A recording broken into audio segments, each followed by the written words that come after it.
অসমত অমৃত বৃক্ষ আন্দোলনৰ দ্বিতীয় পৰ্যায়ৰ কাৰ্যসূচী আৰম্ভ মুখ্যমন্ত্ৰী ডক্টৰ হিমন্ত বিশ্ব শৰ্মা। এইবাৰ ৰাজ্যত ৩ কোটি গছপুলি ৰোপণৰ লক্ষ্য চৰকাৰৰ। ১ আগষ্টৰ পৰা ২০ আগষ্টলৈ ৰোপণ কৰা হ'ব গছপুলি।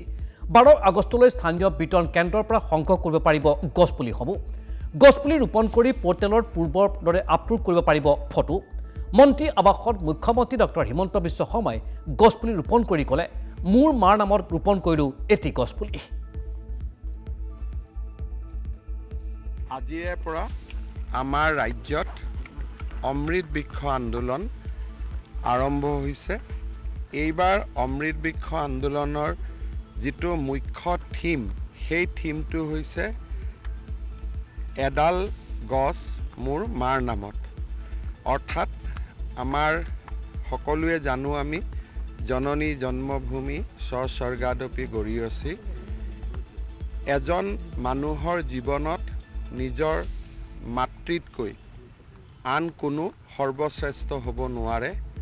মায়ে মোক জন্ম দিয়াৰ পৰা লালন পালন কৰাৰ পৰা জীৱনৰ প্ৰতিটো বিন্দুতে সাহস আৰু প্ৰেৰণা যোগায়।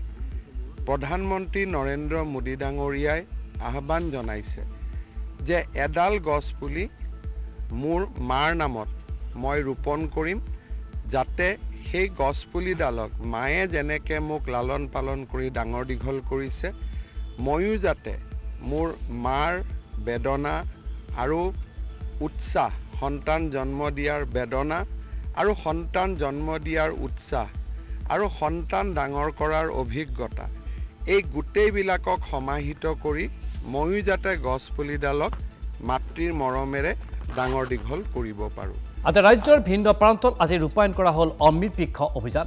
১৫ দিনৰ ভিতৰত ৰাজ্যৰ ৩ কোটি গছপুলি ৰোপণৰ লক্ষ্যৰে গছপুলি ৰোপণ।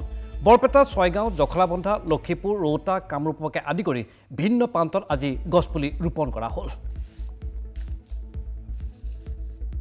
যোৱা বছৰ আমি ১ কোটি গছপুলি ৰুইছিলোঁ আৰু এই গছপুলিৰ ৯৫% গছপুলি জীয়াই আছে। সেইটো আটাইতকৈ ডাঙৰ সফলতা। কিন্তু কেইটামান জেগাত ছাৰ এটাও নাই, সেইটো বঙাইগাঁৱে কওক, আপুনি নাহৰকটীয়াই কওক বা যোৰহাটে কওক।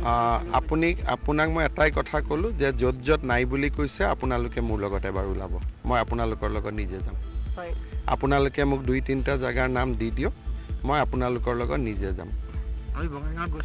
মই আপোনাৰ লগত সেয়া ৰাজ্যৰ মুখ্যমন্ত্ৰী ডক্টৰ হিমন্ত বিশ্ব শৰ্মাৰ বক্তব্য আজি গছপুলি ৰোপণৰ কাৰ্যসূচী আনুষ্ঠানিকভাৱে উদ্বোধন কৰাৰ পাছতে।